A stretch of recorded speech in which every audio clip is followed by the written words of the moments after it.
പ്രിയപ്പെട്ട സ്വരങ്ങളെ, നൂറുകണക്കിന് ധ്യാനങ്ങൾ, ഏകദിന കൺവെൻഷനുകൾ, എത്രയോ വചനങ്ങൾ ഓൺലൈനിലും അല്ലാതെ ഒക്കെ നമ്മൾ കേൾക്കുന്നു, എത്രയോ വചനങ്ങൾ നമ്മൾ വായിക്കുന്നു, പ്രാർത്ഥിക്കുന്നു. ഇപ്പോഴും കർത്താവിനെ വിശ്വസിക്കാത്ത ആളുകളുണ്ട് നമ്മുടെ ഇടയിൽ.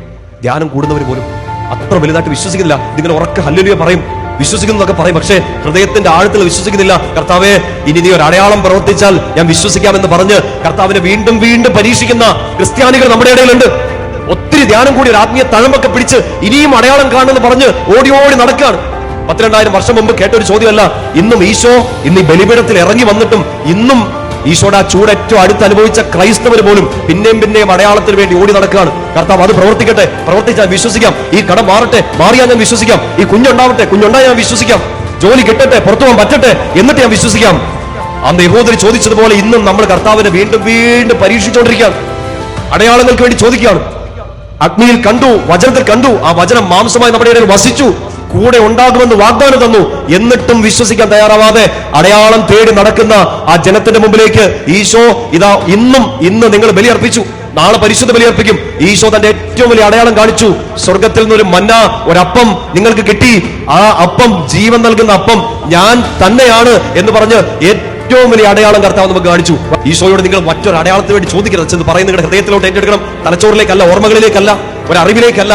ഇത് വിശ്വാസത്തിന്റെ ഏറ്റവും വലിയ അടയാളമായിട്ട് ഇനി ഒരു അടയാളം പോലും ചോദിക്കാനില്ലാതെ എന്റെ പ്രിയപ്പെട്ട ദൈവമക്കൾ ഇത് ഹൃദയത്തിലേക്ക് ഏറ്റെടുക്കണം.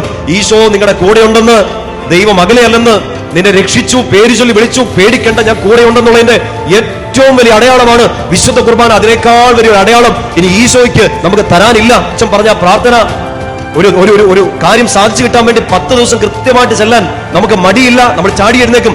എന്നാൽ നമ്മുടെ ഇടവക ദേവാലയത്തിൽ 7 മണിക്ക് അർപ്പിക്കുന്ന ഒരു പരിശുദ്ധ ബലിക്ക് പോകാൻ നമുക്ക് പറ്റുന്നുമില്ല, ചെല്ലുന്നില്ല. ചെന്നാലും താമസിച്ചാണ് ചെല്ലുന്നെങ്കിൽ there is something wrong with your spirituality. നിങ്ങളുടെ ആ ക്രിസ്തു മതത്തിന് എന്തോ കാര്യമായ പ്രശ്നമുണ്ട്. സഭയ്ക്ക് മറ്റ് ഒരു ആരാധനയും വിശുദ്ധ കുർബാന കഴിഞ്ഞിട്ടേ ഉള്ളൂ. സഭയുടെ മക്കള്, സഭയോട് ചേർന്ന് വയ്ക്കുന്നവര്, വിശുദ്ധ കുർബാനയെ സ്നേഹിക്കുന്നവര്, ഈശോയെ ഏകരക്ഷനും നാഥനുമായിട്ട് ഏറ്റു പറയുന്നവര് ഇത് അംഗീകരിക്കും എന്ന് എനിക്ക് നന്നായിട്ട് അറിയാം. തിരുസഭയ്ക്ക് ഏതൊരു പ്രാർത്ഥനയും വിശുദ്ധ കുർബാന എന്ന ഏറ്റവും വലിയ ആരാധനയ്ക്ക് ശേഷം മാത്രമേ ഉള്ളൂ. നേരെ ഒന്ന് തിരിച്ചു ചിന്തിക്കുക. അവിടുന്ന് ഇവിടുന്ന് വരുന്ന എല്ലാ അടികളും നമുക്കിട്ട് കൊള്ളുന്നു, നമ്മുടെ കുടുംബത്തെ കയറി മാന്തുന്നു, നമ്മുടെ ശരീരത്തിന് അഫക്ട് ചെയ്യുന്നു, നമ്മുടെ കുടുംബസമാധാനം നഷ്ടപ്പെട്ടു പോകുന്നു. പിശാച് പിടിച്ചിരിക്കുന്ന ജീവിതങ്ങളൊക്കെ നമ്മൾ പറഞ്ഞിങ്ങനെ ആ കെട്ടഴിക്കാൻ, ഈ ബന്ധങ്ങൾ അഴിക്കാനൊക്കെ ഓടി നടക്കുന്നു. ഈശോയുടെ പരിശുദ്ധ ബലിപീഠത്തോട് ചേർന്ന് നിൽക്കുക. ആ ബലിപീഠത്തിൽ അഴിയാവുന്ന കെട്ടുകളൊക്കെ ഉള്ളൂ നമുക്ക്. ആ ബലിപീഠത്തിൽ അഴിയാത്ത ഒരു കെട്ടും കെട്ടാൻ സാത്താന് സാധിക്കത്തില്ല. കർത്താവെ അടയാളം കാണിക്കും, കർത്താവെ പ്രവർത്തിക്കും, നീ ഇവിടെ തന്നെ ഉണ്ടോ? വിശുദ്ധ കുർബാനയിൽ വിശ്വസിക്കുക. അത് വിശ്വസിക്കാതിരിക്കുന്നതാണ് ഈ നാടിനും ഈ ദേശത്തിനും നമ്മുടെ കൂട്ടായ്മകൾക്കും പറ്റിയ ഏറ്റവും വലിയ അപജയം. ഇത്രയും കർത്താവ് അടുത്തിറങ്ങി വന്നിട്ട് നിയമാവർത്തനം 4:7 മുമ്പേ നമ്മൾ പറഞ്ഞു, ദൈവം ഇത്ര അടുത്തിറങ്ങി വന്ന് ഇങ്ങനെ ഒരു ശ്രേഷ്ഠ ജനതയാക്കി നമ്മളെ മാറ്റിയിട്ടും എന്നിട്ടും നമ്മൾ ആ ബലിപീഠത്തോട് ചേർന്ന് നിൽക്കുന്നില്ല. ഒരു സൈഡ് ബിസിനസ് ആയിട്ട്, ഒരു ചുമ്മാ ഏതോ ഒരു പ്രാർത്ഥന രീതി പോലെ വിശുദ്ധ കുർബാനയെ മാറ്റി നിർത്തുന്ന ഒരു ജനം പൊള്ളൽ അനുഭവിക്കേണ്ടി വരും. 6:30 7 മണിക്ക് ഒരു പരിശുദ്ധ ബലി അർപ്പിക്കപ്പെടുമ്പോ സ്വർഗത്തിലെ സാന്നിധ്യം ഒരിക്കൽ കൂടി ആ ബലിപീഠത്തിലേക്ക് വരികയാണ്. ഈശോ വന്ന് ഇറങ്ങി നിന്ന സ്ഥലമാണ്. അവിടെ ആ ബലി അർപ്പിക്കുന്ന 1 മണിക്കൂർ 1.5 മണിക്കൂർ മാത്രമല്ല, അവിടെ നിങ്ങൾ ഒരുമിച്ച് ബലിയർപ്പിക്കുന്ന ഒരു പുരോഹിതൻ അവിടെ നിൽക്കുന്ന സമയം മാത്രമല്ല, ആ ദേവാലയത്തിൽ എപ്പോഴും ഈശോയുടെ സാന്നിധ്യം ഉണ്ട്. നമുക്കൊരു സങ്കടം വന്നാൽ ഓടി ചെല്ലണം.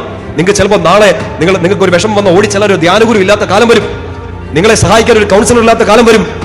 നിങ്ങളെ കൈപിടിച്ച് നടത്താൻ ഒരു ഗുരുസ്ഥാനത്തുള്ള ഒരാൾ ഇല്ലാത്ത സമയം വരും. ഇല്ലാതെ നിങ്ങൾ സങ്കടപ്പെടുന്നുണ്ട്. പക്ഷെ നിങ്ങളുടെ ഗുരു, നിങ്ങളുടെ നാഥൻ, നിങ്ങളുടെ കർത്താവ്, നിങ്ങളുടെ ഏക സത്യദൈവം ഇറങ്ങി നിൽക്കുന്ന ദേവാലയത്തെ മറന്ന് നിങ്ങൾ എങ്ങോട്ട് ഓടാനാണ്? നന്നായിട്ട് മനസ്സിലാക്കുക. കാലഘട്ടത്തെ ഈശോ അനുഗ്രഹിക്കാൻ ആഗ്രഹിക്കുന്നത് ഈ കാലഘട്ടത്തിൽ ഈശോ കാണിച്ച ഏറ്റവും വലിയ അടയാളത്തിലൂടെയാണ്. എന്നും നിൽക്കുന്ന ഒരു അടയാളം, ഇതിന് മുകളിൽ മറ്റൊരു അടയാളം കർത്താവിന് കാണിക്കാനില്ല. വിശുദ്ധ കുർബാന അർപ്പണം നടക്കുന്ന ബലിപീഠത്തിന്റെ ചുറ്റും നമ്മൾ എന്തൊക്കെയാ കാണിച്ചു കൂട്ടിയത്? ദൈവജനമേ, ദൈവത്തിന്റെ പുരോഹിതന്മാരെ, നമ്മൾ എന്തൊക്കെയാണ് കാണിച്ചു കൂട്ടിയത്? ഞാൻ ശരി, നീ ശരി, അവര് തെറ്റ്, ഞാൻ കുറച്ചും കൂടെ വലിയ ശരി എന്നൊക്കെ പറഞ്ഞ് നമ്മൾ തർക്കങ്ങളും ചർച്ചകളും മീറ്റിങ്ങുകളും നടത്തേണ്ട ഒരു സ്ഥലമല്ല ഇതെന്ന് പ്രിയപ്പെട്ട ദൈവത്തിന്റെ ജനം മുഴുവനായിട്ട് ഒരിക്കൽ കൂടി മനസ്സിലാക്കുക. ഇത് സ്വരം കേക്ക്, ദൈവത്തിന്റെ സ്വരമായിട്ട് ഇത് കേക്ക്. ദേവാലയത്തോടുള്ള അവഗണന, ദേവാലയ കർമ്മങ്ങളോടുള്ള നിങ്ങളുടെ ശ്രദ്ധയില്ലായ്മ, വിശുദ്ധ കുർബാനയോടുള്ള അനാദരവ്, അശ്രദ്ധയോടെയുള്ള ബലിയർപ്പണം, ബലി വേണ്ട രീതിയിൽ യോഗ്യതയോടെ അർപ്പിക്കാതിരുന്നതെല്ലാം ഈ പൊള്ളലിന് കാരണമാകും. ഇതായിരിക്കണം മറ്റൊരു ഭാഷ്യത്തിൽ ചിന്തിച്ചാൽ നമ്മുടെ സകല സങ്കടങ്ങൾക്കും വേദനകൾക്കും കാരണം ഈ വിശുദ്ധ കുർബാനയോട് നമ്മൾ കാണിച്ച അനാദരവാണ്.